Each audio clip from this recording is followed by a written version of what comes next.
There's a significant reduction in the number of Nigerian women engaged in politics. According to the latest statistics, there are only 57 women elected as members of the House of Assembly across Nigerian states. Currently, at least 13 states have no women in their legislature, while 5 states have never had a woman legislator, despite the moves made by political parties to give a sense of incorporation of women into their politics. Only a few eventually emerge as candidates and eventual winners at the polls.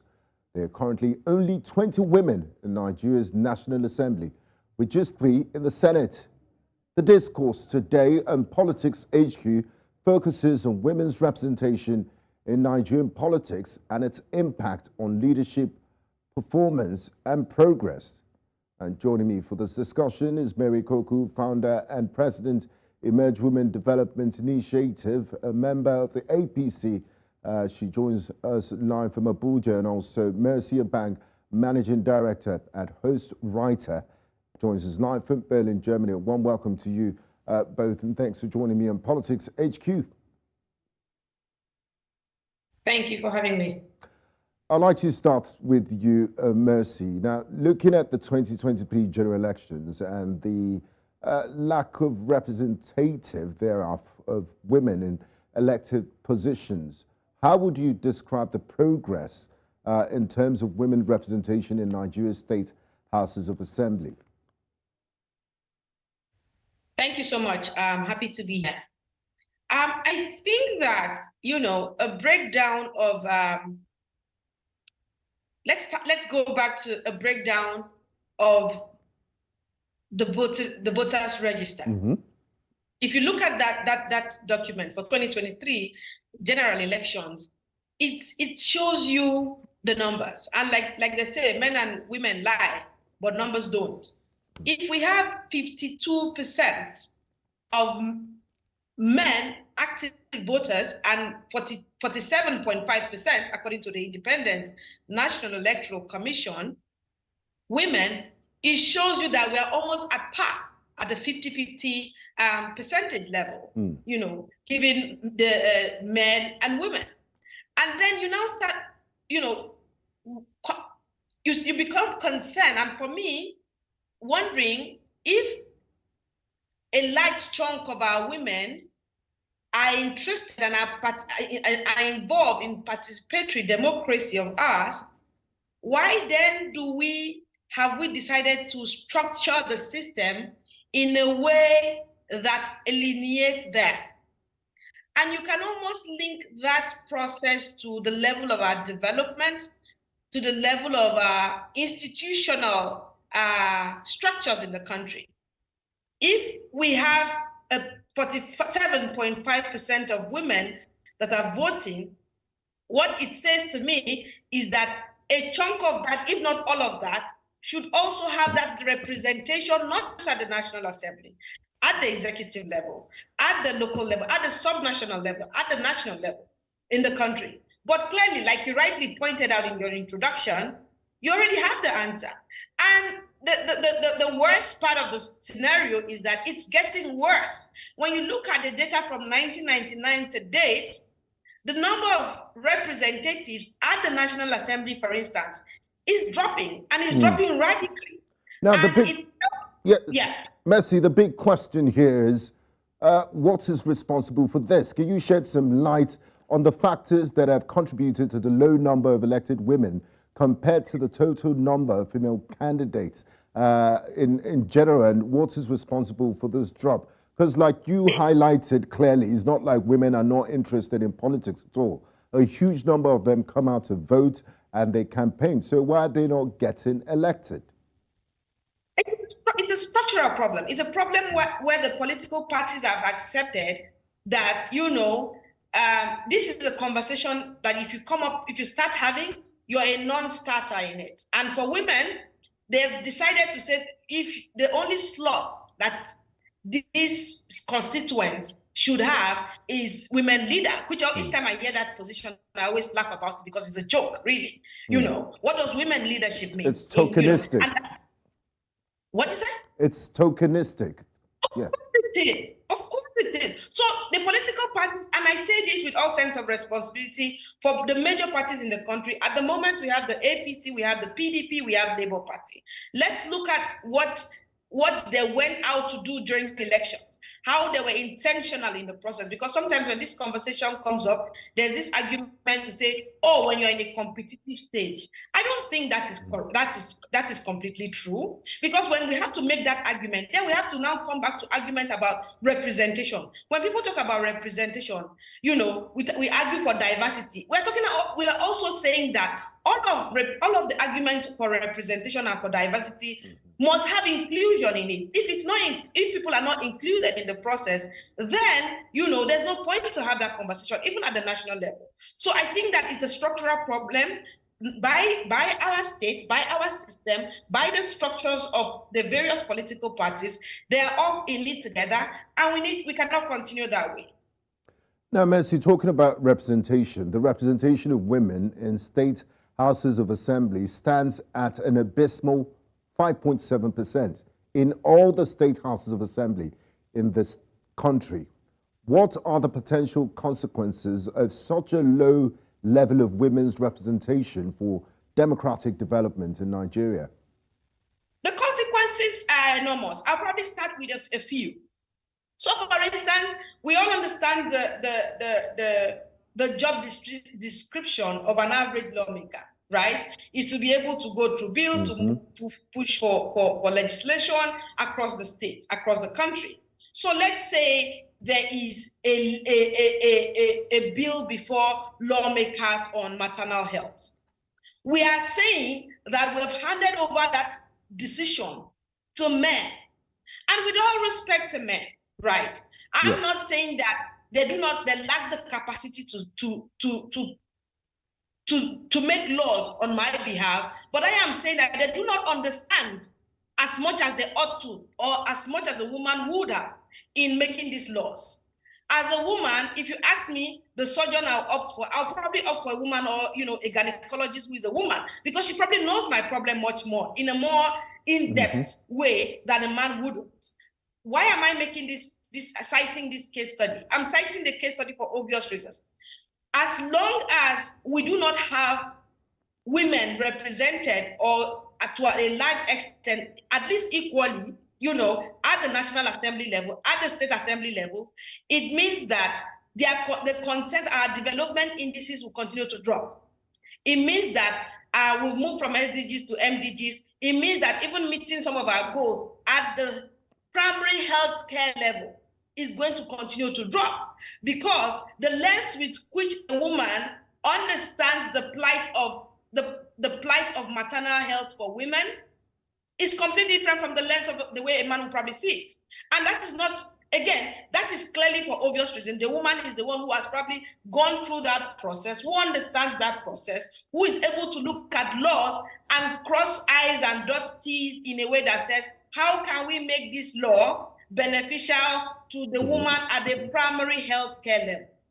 And not just gloss over it and say, the I say yes, the nay say no, and just stamp the gavel and walk away, right? So as long as we are refusing, or we're failing as a state, as a country, as a nation, to understand the importance of women representative at all levels of our state and our affairs, our development indices will keep dwindling.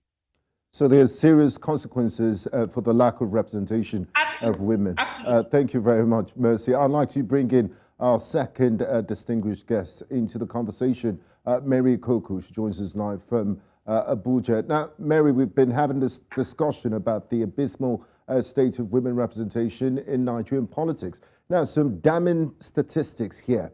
Out of 13 states, 36 states of the Federation, they currently have no women. 13 states in Nigeria have no women in their houses of assembly.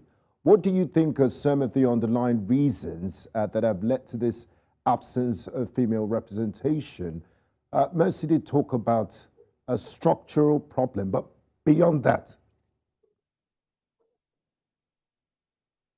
The reasons, I think, is multifaceted. I mean, well, I wasn't expecting that anything would be different with the election this year.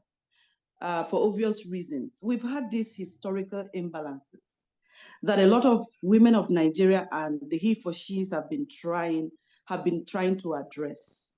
But it does appear it's a country that do not really believe in their other half.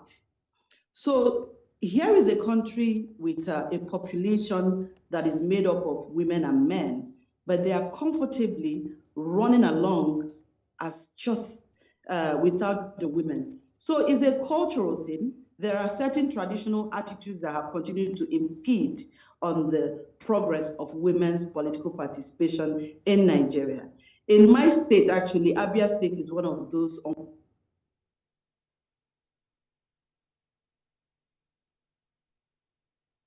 Hello, Mary. Are you still with us?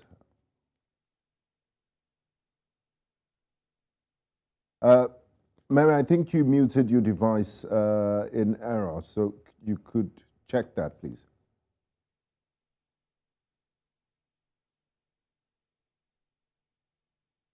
You're still muted.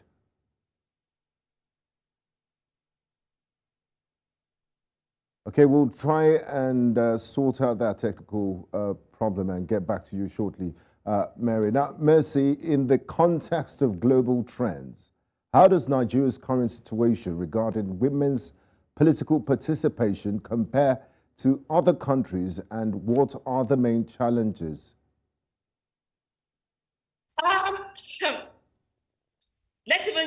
Let's start with Africa, because sometimes you have to look at proximity when you analyze some of these issues. I mean, sometimes I'm almost tired of calling Rwanda, but I mean, when people say it's not possible to be done, I try to cite case studies. I go to Kenya, I go to Rwanda, I go to countries where it's happening, and we are always very loud and happy to parrot our role in Africa and on the continent. And until we're able to address issues like this, I don't see where we stand in leadership, for the continent to show that, we're leading the pace in what matters. And what matters, I mean, this is 2023. We're not in 1960. Women are leading the world. Whether we argue for our cultural dynamics or we do not argue for it. Even countries with extremely stringent and strict laws tied to religion are now looking back and saying, wait a minute, if we keep at this pace, we're not going to progress as a society. We've seen countries, probably I don't mention names, where they've had to reform their laws just to ensure that, their nation is going through the global trend. And I don't think we are bothered. There are countries where women were unable to drive before. There are countries where women were unable to vote before. There are countries where women were unable to do a lot of things. Now the conversation has completely changed. Now for Nigeria to take the leadership that it ought to take as one of the largest Black nations in the world, I see that the world is leaving us behind, just to answer your question. Yes. And the interesting thing is that you can almost see that during the 2023 elections. As someone who is currently in the diaspora, for the first time, I kept wondering, why was the Nigerian election not the most topical or the most talked about conversation as it used to be before? But then I got to understand that the world has to move on, If you have 7 children, or if you have 10 children at home, or if you have 5 children, and there's one kid that is refusing to you've tried to do all you want to do, you've supported the child, you've assisted the child, you've given the child the best of education, and the child has said, I'm not going to excel in my academics. As a parent, you get to a point, you're tired. And I'm not saying that we've gotten, I'm not giving up on my country. I'm not going to do that. But I'm just saying that the world is going to leave us behind, and the world is going to keep going, forgetting that there's a nation of an estimated 200 million people that matters. Okay. And the fact that you keep saying that you're important is not what people want to hear. You need to show that you're important. You need to make sure that you marry it with the books of what the world is talking about today and where we are as a global community. Right now, Nigeria doesn't show, it doesn't tell me that, you know, we take this issue seriously. Inclusion and carrying, inclusion and also carrying everyone along. I'd like to bring in Mary into the conversation. Now, Mary, before we lost communication with you earlier, I was talking about the reasons for the underrepresentation of women in politics, and you were going to make an example of your state, Abia State. I want you to complete your thoughts on that. And I also want to ask you what specific initiatives or strategies of civil society organization, and also you being an active member of the APC within your region and using your influence to address the underrepresentation of women in Nigerian politics. Thank you. I think before the network kicked me out. Well, I was talking about my state being one of those unfortunate states that doesn't have a single woman in her House of Assembly. And what the danger in this is because people do not realize that when we are clamoring for women inclusion in politics or in leadership, it's not because we are women or we are better in any way, but it's at least even for the fact that we are full citizens of this country with the full right, inalienable right to lead and contest for election and win those elections. In Abia State, some of us in civil society and political parties, after I didn't get my own ticket to run, I made sure I was calling, candidates of other parties and literally begging for tickets for women. We eventually got 4 tickets for women in that state, and all those women were rigged out of that election. So the journey for women inclusion in elective offices is a long one, is a long walk to getting there, but we will continue to work on it. And then what they don't realize is, sometime last year, I had gone to this same state, Abia, on a national national research on gender-based violence, and to speak with the executive, the judiciary, and the legislative arm of the state. I saw myself having conversation on women, violence against women, with the chairman House Committee, who is a man. And I had to ask him, how do you don't wear these shoes? Exactly. There's so many reasons women need to be there. You get? So there's so many reasons they are not there. And these reasons are things that all over the world, countries, even poorer countries, have gotten ahead of us. And we are not going to make meaningful progress or development as a nation if we continue to exclude women. We also need women to know, we also need people to understand that there are imaginary biases that we also have to deal with. And this is why I'm happy that many more women are stepping forward. There is so much uptick in the number of women running for office. I want to have more women running for president. We need to have more women running for governors. We need to have more women running for Senate. Now we have 3 women in the Senate. Thanks be to God. But we need to have much more than that. Now, and there are yes.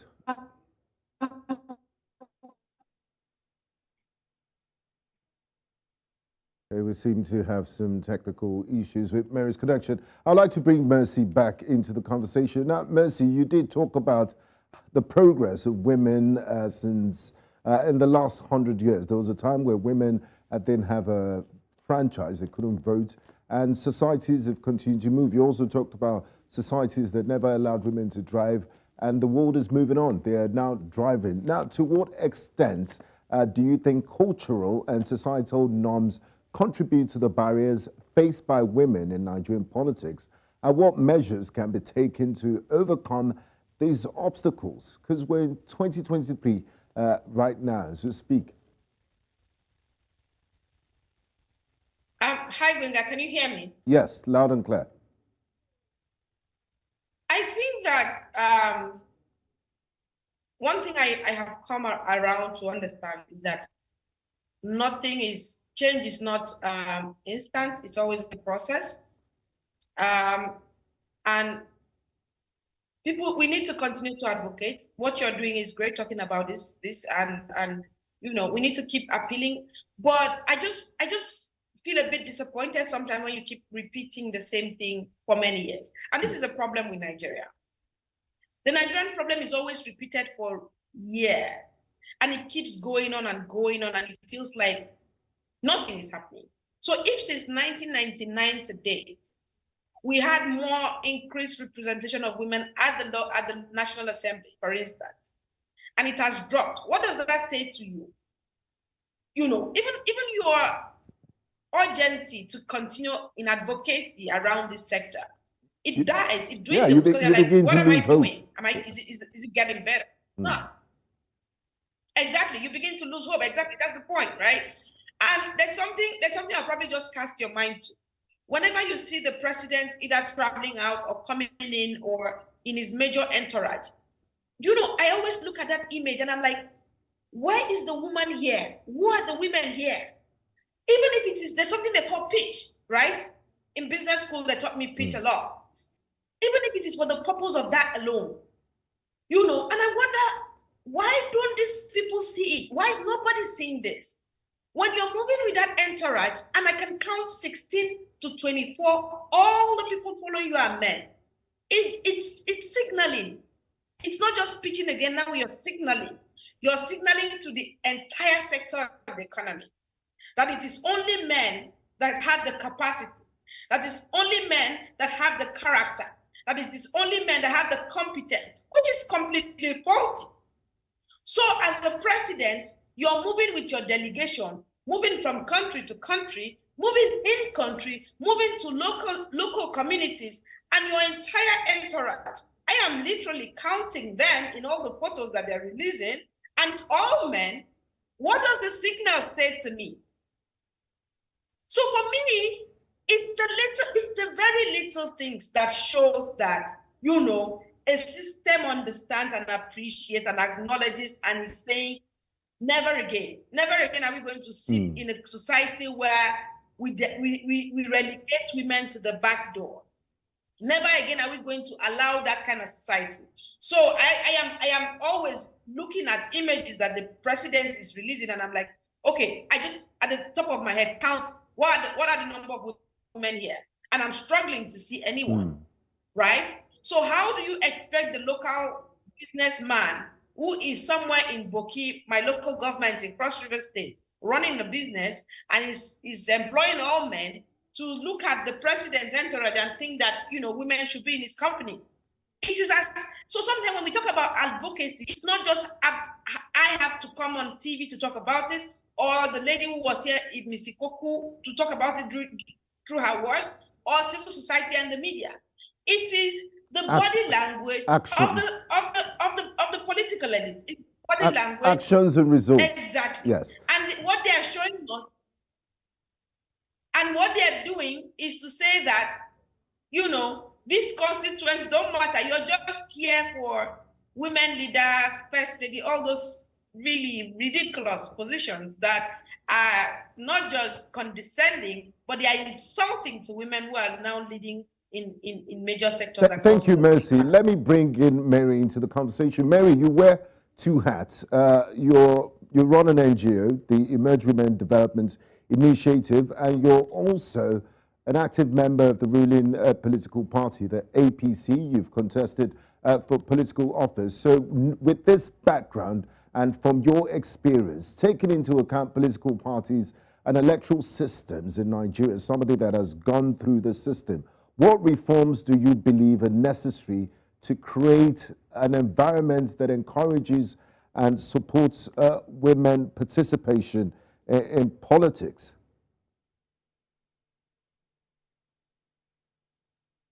Well, the ways political parties feel they can encourage women's political participation, one of the ways they've done that is, giving free forms for the women who are running. My form wasn't entirely free. You had to pay some part of it. But I think that is also somewhat of tokenism. What women really need is that in an election, they should be in the sense that you can give a woman a form as your candidate. You've even had women who emerge as party candidates, but the parties would not shortlist them or not allow their names to be on the ballot. So that's one. A lot of tokenism goes on. Then set fire for certain positions. It is very funny when my political party, when it's time for party convention, and all these positions in the party are being asked for, you see women are only provisioned for national woman leader or state woman leader. Women should join the fray and run for national chairman of their parties, national legal advisor. We have female lawyers within the parties. You know, you have to aspire to even get it in the first place. We must not continue to relax and hope for women leader, women affairs minister. And I've asked myself, why do you need to have a women affairs ministry? And a man told me, because the rest of the ministries are for men. So if we can have a man affairs ministry, why do we need women affairs ministry? And this culture of people in your head, you're thinking you are not deserving of certain position. Some women, their dream is to be first lady. No disrespect for a woman who is a first lady. Now, first lady is not a position you vie for. But you want to see women who want to be governors of their state. You have men who are thinking of being first gentlemen of their state. There are not so many men like that, you know. But when it comes to leadership, women bring so much, and they have to do it, whether it's because of their gender or whether they think society naturally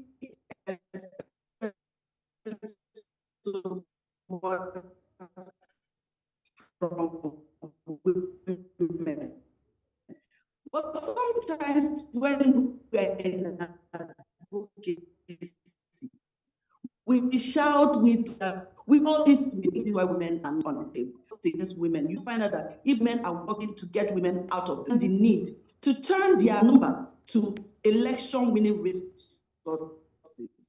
If a politics is a game of number, then women of Nigeria need to begin to utilize their number. Your number as women is not for you to go clapping and wearing a shebi for politicians when it's time for elections. Every election year, check the data. Women make up 60% of the voters. If it is women who always stand in line till they vote, they are that patient. But women need to understand that they are not good enough only for voting in men. They need to understand that they need to also hold power so that they will be able to be good representation, because it's really about representation. That in this country you have women, as a woman, you understand the pain of the other woman. As a young woman, you understand puberty in a teenage young You can relate on a first-hand basis, yes. A middle-aged woman, and then you understand the geriatric cases of an older woman. So when you are not on the table, where decisions affecting and policies affecting the lives of these women or your fellow women are being made, you cannot have that accountability. You cannot be able to have that strong representation. Still so much to talk about on the program today. A fine place to go on a break. Mary, when we come back, we'll look at solutions and what the media, what men can do to support female representation in politics in Nigeria. This is Politics HQ and News Central Television. We'll go on a quick break, and when we return, we'll continue our conversation. Do stay with us. We'll be right back after this quick timeout.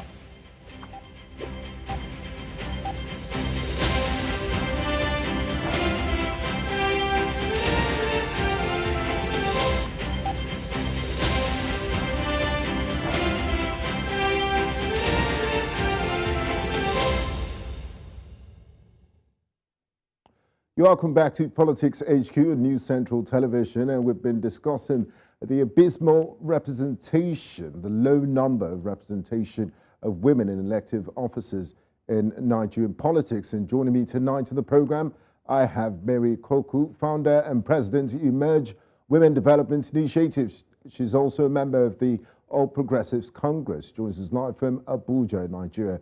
And I also have Mercy Abang, Managing Director at Hostwriter, joining us live from Berlin in Germany. Now, I'll start the second half with Mercy in Berlin. Mercy, how can men play a crucial role in advocating for women's rights and supporting women candidates? We've been talking about women in our conversation this night. Are there men that genuinely, that are allies, that would advocate for women's rights and support women in politics? In your opinion, what can be done to engage men more actively in this endeavor? Thank you. Thank you again, Gbenga. Men like me, for example, because I want more women in politics, and I think women are better managers. I think that beyond our own personal interest or selfish interest, as I want to call it, I think that men need to understand that we are all partners in progress, and the role of a woman does not diminish that of a man. And whatever it is that, sets the tone, as though women leading at these positions and taking charge in various affairs of government threatens the existence of men, needs to really be addressed in a way that they understand it. And I say this because when you're advocating, you do that sometimes with care. With care because we also have a cultural and religious dynamics to the mix. And when a wife wants to run for various political offices, the man starts wondering, why are you doing that? Will I be made fun of by other men? There's a sort of a stereotype around women who are in these positions already. And I think that stereotype needs to end, because the development of our country is directly proportionate to the level of women participation in all the spheres of our institutions, both public and private. And for men, I would say that it is important that you support your wives, you support your sisters, you support your colleagues and your siblings that are running for political offices. Because women tend to be very, very careful when it comes to this, when they are in public offices, or when even they are in any position at all. Women, and I think this has been overflogged, and which is true, women are better managers. That's the truth. One of the first encounters I had with one of the presidential candidates in Nigeria, and I asked him about this same question about the dynamics between men and women. And he said, Mercy, the first time I set up a loan scheme, women came in, borrowed the money, doubled their businesses, paid back with interest. Do you know what the men did? And I asked, why? What? He said the men took the loans, went to marry more wives, and were defaulting. We had to use the police to start chasing them.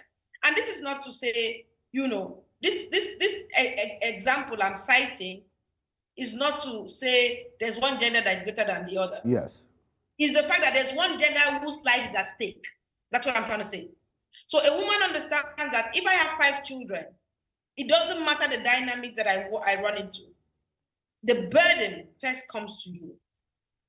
So when you're going to take a loan of 50,000 naira to start a business, you cannot afford to go and buy clothes. You cannot afford to go and dance or party with your friends, because if anything goes wrong with what you've collected, your children are going to suffer. So that is the lens with which women examine these things, right? And that is why when the said person said this thing to me, and this is a loan scheme that was done at the very local level. So it shows and it tells you how these things work. So when one woman is empowered, you can almost tell that the number of people that are also going to be empowered, not even people that are directly connected to her, or not even, also because we are a very communal people. Our culture is one that if one person is in a family is doing great, you can almost tell that the person is sponsoring other 4 or 5 people, siblings or cousins or nephews around that person. And this is how, women manage things and manage processes. Away from this conversation about the loan scheme, I think that the men need to understand and accept that the world is moving on and the world is changing, and Nigeria cannot sit back and say we are the big brother this and that, and not show the global community that it respects its women, it acknowledges its women, and it's not an institution that is headed by the Taliban. It is only in Afghanistan that women are forced to tie their hair, close their eyes, work with them. I mean, the rules are so extreme. And you can look at their development, indices in this part of the world. You can see what's happening there. The numbers are there. Yes. Is the country developing? Are they doing better? No. It gives you all the answers that you need. So I think that it's important that the Nigerian state, the Nigerian people, and the Nigerian men see women and value women for who they are and for what they are. And also as partners in development. I'd like to bring Mary into the conversation at this point. Mary, we've tried, enlightenment, they've tried to, talk about women participation in politics. It's been that there's been advocacy of all sorts since 1999.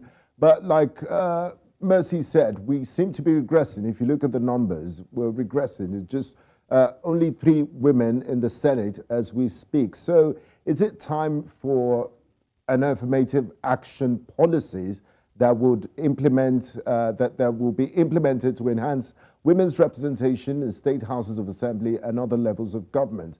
Because it seems the field is not a level. And you've been playing on a so-called level playing field since 1999, and we don't seem to be making much progress. So should there be specific numbers of offices that should, by law, go to women? Of course, there's already a national gender policy that gives 30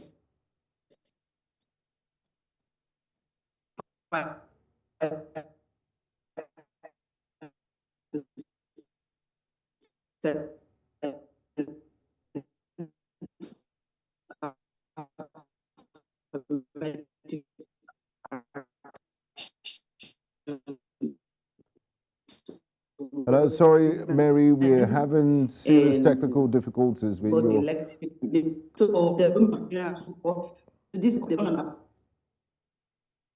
Sorry, Mary, we're having serious technical difficulties with your audio. We'll try and sort that out. Our technical team will look at that, and then we'll have you back on the conversation. So I'm just going to throw that question to Mercy in Berlin.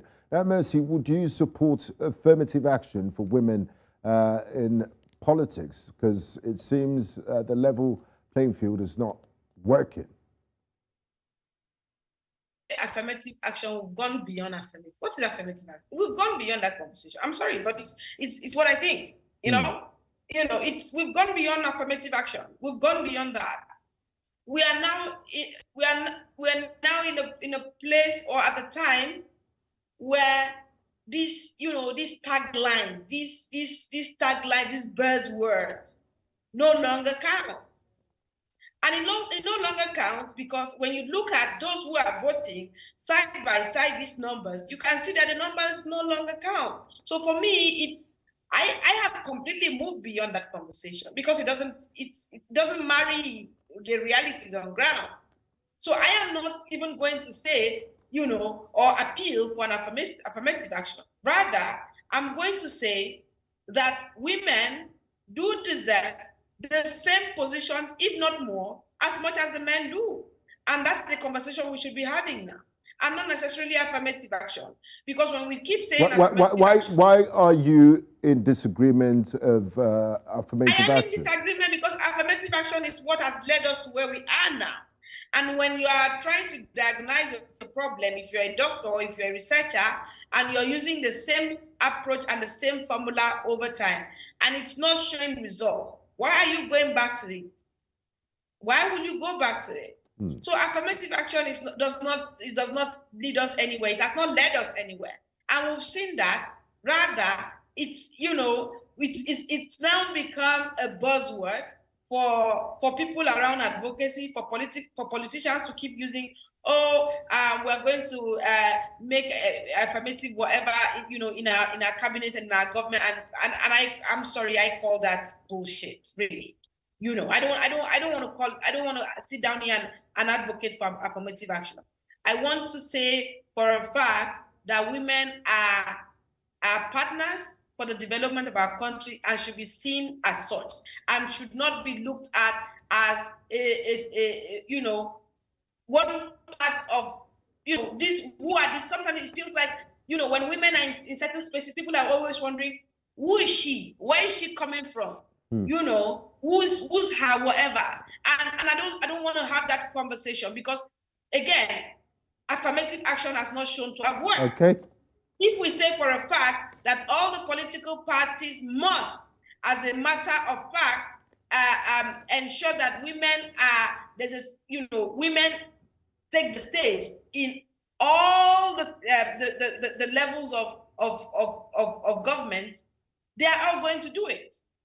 They are all going to do it. But we have just sat back, pushing for affirmative action, and the men look back and say, okay, don't worry, campaign for us, dance for us, vote for us. When we get into office, we're going to make affirmative action happen. No, I'm not asking for an affirmative action. Thank you, Mercy. Equal as much, or even much more roles for women in government, in power, in positions of authority. Thank you, Mercy. Mary, you're a politician, and we always talk about grassroots and how important grassroots politics is. Now, empowering women at grassroots levels is vital for their active involvement in politics. What grassroots initiatives or programs have been successful in fostering women's political empowerment? For example, what do you do at your NGO, and how can they be scaled up or replicated across Nigeria? Thank you. So first of all, I've just been laughing my heart out. I love Mercy's. She has certain kind of righteous anger which I quite understand. But you see, the reality is that in policy decision making, all you need is 30%, and for them to even mistakenly accept that 35% affirmative action, if we can achieve it, is a good progress for us. And while I understand her point, I think that what affirmative 35% means, people need to understand the mathematics. It means that President Bola Ahmed Tinubu, as he is putting together members of his cabinet now, 35% of his ministers must be women.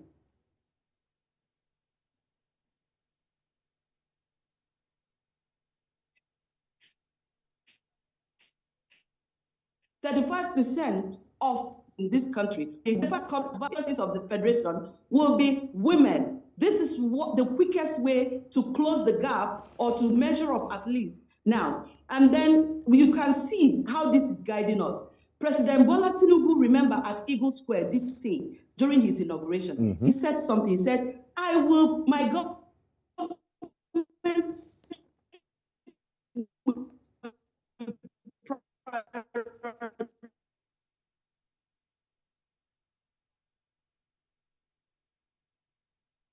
inclusion.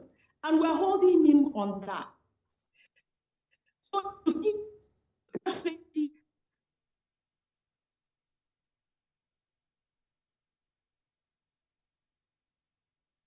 okay, we seem to have lost Mary's connection, but as we wrap up on today's Politics HQ, Mercy, looking ahead, what concrete recommendations do you have for policymakers, civil society organizations, and individuals to achieve substantial progress in women representation in Nigerian politics in the coming years, so we don't come back here in 6 months or in 2 years' time and talk about the lack of progress and development when it comes to women participation in politics? Because I do know, like Mary pointed out, that you're tired, but I think we have Mary back on the line, so I'll let Mary have the final say on this.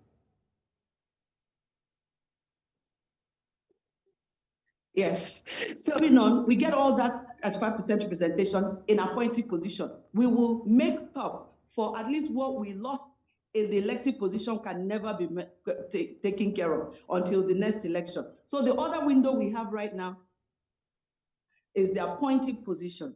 Then going down to the grassroots, my NGO, Emerge Women, we have declared our mandate is really to help women run for office, and basically we want to increase the number of women in political leadership. And what we are doing now that the election is over, we've moved on to the grassroots elections. We are working currently on the next step, which is local government chairmen and local government chairwomen and deputy chairmen and the councillors. We are, by the 26th of next month, we are having women in a place where they are going to be retrained and prepare them for the local government elections. We're also building some strategic alliances with governors of the various states. While I can work with the governors in my party, I'm also talking to governors of other states that we have affiliations to, that are from other parties, especially my own state. We can have these conversations around how can we get more women into elected positions through the local government chairmen, councillors of the various local governments. That's the next place we are right now, because the whole idea is how do we get women it's continuous to be on the table. Mary, this is a continuous progress. You don't wait to a penultimate year for general elections before you. No. Yes. No. It's very important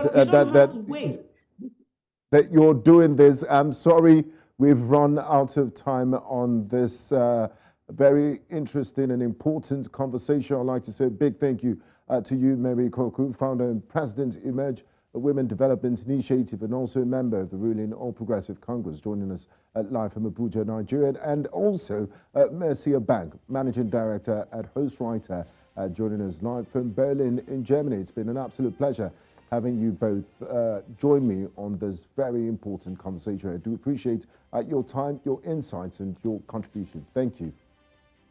Thanks for having me. It's time for me to give you something to chew on after this quick timeout.